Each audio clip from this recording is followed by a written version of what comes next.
اس رات کے صدقے میں خطا. بسم اللہ الرحمن الرحیم. السلام علیکم. میرا نام ڈاکٹر اسد مود. آج جانتے ہیں دوستوں کہ رات کے 3 بجے ہر شخص کے ساتھ کیا ہوتا ہے.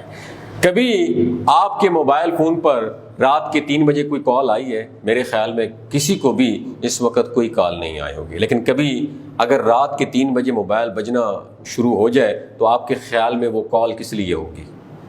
اب ایسے وقت میں ہر کوئی نیند کے شدید غلبے میں ہو تو اس وقت موبائل فون کا بجنا انتہائی اہم ہو سکتا ہے. صبح جب بھی کوئی کال آتی ہے تو زیادہ تر وہ کسی بری خبر کے بارے میں ہوتی ہے. اور ایسے ہی ایک دن ایسا ہوگا جب موبائل فونز بجنا شروع ہو جائیں گے اور ہم سے جڑے افراد کے تمام سوشل میڈیا پر ایک ہی خبر چل رہی ہوگی. فون کال کس کے بارے میں ہوگی؟ آپ کے بارے میں ہوگی، جس کے بارے میں ہم نے کبھی سوچا بھی نہیں ہوگا. جب کوئی کال کر کے بتائے گا کہ ایک بری خبر ہے کہ فلاں شخص کا انتقال ہو چکا ہے، وہ شخص ہم میں سے کوئی بھی ہو سکتا ہے. اب صبح کے 3 بجے کا اس خبر کے ساتھ کیا کنیکشن ہے؟ اور صبح کے 3 بجے اگر کوئی سونے کی بجائے جاگ رہا ہو تو تب اس کی فون کی گھنٹی اور پوری رات سونے پر بجنے والے فون کی گھنٹی ایک دوسرے سے کیسے مختلف ہو سکتی ہے؟ صبح کو یاد رکھیے 3 بجے کو مختلف مذاہب میں ایک خاص مقام حاصل ہے. جیسے عیسائی مذہب میں صبح کے 3 بجے کا وقت وہ وقت تھا جب حضرت عیسیٰ علیہ السلام کو نعوذ باللہ صلیب پر پھانسی دی گئی تھی، جبکہ کئی مغربی ممالک میں اس وقت کو منحوس سمجھا جاتا ہے.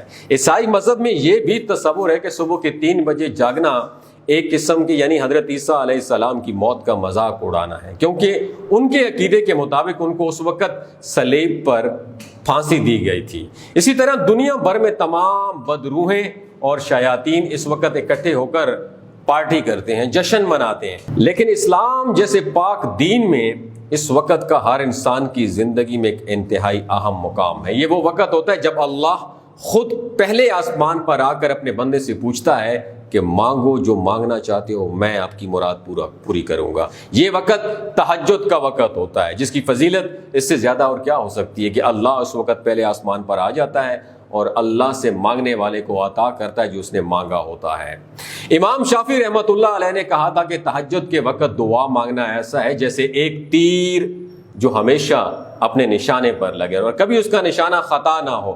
تہجد کا وقت اپنے ماضی کی زندگی کا محاسبہ کرنے اور اپنے کیے ہوئے گناہوں پر ندامت کا بہترین وقت ہوتا ہے. اس وقت انسان کی یادداشت کی صلاحیت یعنی ایبلٹی ٹو ریکال اپنے عروج پر ہوتی ہے. 1990 کی دہائی میں امریکہ کے سائنسی جریدے سائنٹیفک امریکن میں ایک ریسرچ پبلش ہوئی تھی جو امریکہ کی یونیورسٹی آف پینسلوینیا اور اسرائیل کی ایک یونیورسٹی میں کی گئی تھی.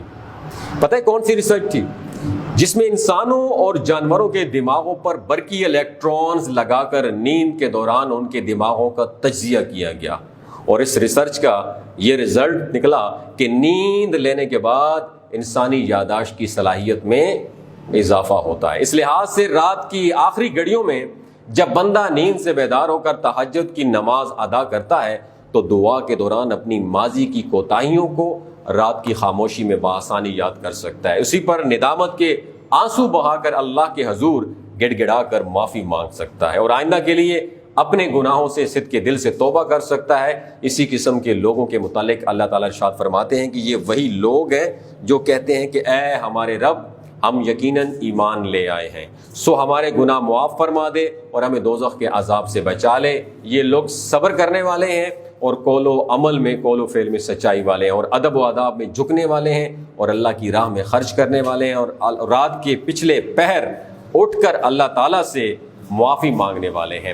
ریسرچرز نے یہ معلوم کیا کہ عشاء کی نماز کے بعد سونے سے دماغ کی میموری شارپ ہوتی ہے اور تہجد کے وقت جاگنے پر ایک انسان کا دماغ پورے دن میں سب سے زیادہ ایکٹیو ہوتا ہے اور اسے ماضی کی وہ باتیں بھی یاد رہتی ہیں جو عام حالات میں یاد آنا ناممکن ہوتی ہیں. اور یہی وہ بہترین وقت ہوتا ہے جب انسان اللہ سے اپنے گناہوں کی معافی طلب کر کے اپنے دل کو بالکل صاف ستھرا کر لیتا ہے. اور اس سرچ میں یہ جو ریسرچ تھی اس میں یہ بھی بتایا گیا کہ تہجد کے وقت ایک انسان کا دماغ ہر قسم کے پریشر، ہر قسم کی سٹریس اور ہر قسم کی ڈپریشن اور پریشانیوں سے پاک ہوتا ہے اور اس کی سوچ میں ہمیشہ مثبت خیالات آتے ہیں اور جو کہ انسان کے وجود کے بیلنس کے لیے ایک زبردست عمل ہوتا ہے جس کی وجہ سے وہ اپنا پورا دن مثبت خیالات کے ساتھ پوری انرجی سے گزار سکتا ہے، اس میں کوئی شک نہیں ہے۔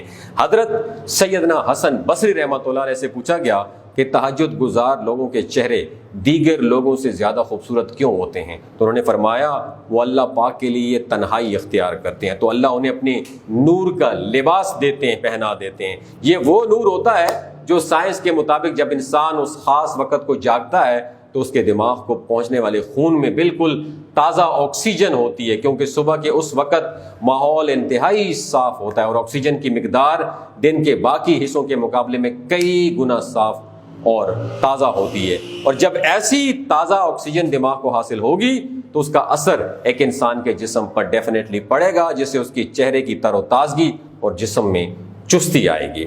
حضرت ابو ہریرہ رضی اللہ تعالیٰ عنہ سے روایت ہے کہ نبی کریم صلی اللہ علیہ وآلہ وسلم نے فرمایا جب رات کا تہائی حصہ باقی رہ جاتا ہے تو اللہ آسمان سے دنیا پر اترتا ہے اور فرماتا ہے کہ کوئی میرے حضور دعا کرنے والا ہے تو میں اس کی دعا قبول کروں، یا کوئی سوال کرنے والا ہے تو میں اس کا سوال پورا کروں، کوئی بخشش چاہنے والا ہے تو میں اسے بخشش دوں۔ اور اس میں کوئی شک نہیں تہجد کے وقت اٹھنا جسم میں بیماریوں کو دور کرتا ہے۔ صبح جلدی بیدار ہونے سے جسم میں جمع شدہ فضلات کو جسم سے جلدی نکلنے کا موقع مل جاتا ہے، جو کہ بصورت دیگر جسم میں رہ کر فساد پیدا کرتے ہیں اور گردوں پر زائد بوجھ بھی ڈالتے ہیں۔ اس کے علاوہ آکسیجن سے بھرپور صبح کی تازہ ہوا میں سانس لینے سے پھیپھڑوں اور دماغ کو تقویت ملتی ہے، اور امریکہ کے ایک ڈاکٹر ہے ڈاکٹر ڈینیل گریگ اور ان کے معاون سائنسدانوں نے امریکن کینسر سوسائٹی کی 6 سالہ تحقیق میں 1 ملین سے زیادہ امریکیوں کے سونے کے معمول اور صحت کے بارے میں سائنسی سروے کیا، اور اس تحقیق کے مطابق جو لوگ روزانہ 8 گھنٹے سے زیادہ سوتے ہیں تو ان کی شرح اموات ان لوگوں کے مقابلے میں جو روزانہ 8 گھنٹے یا اس سے کم سوتے ہیں 3 گنا زیادہ ہوتی ہے۔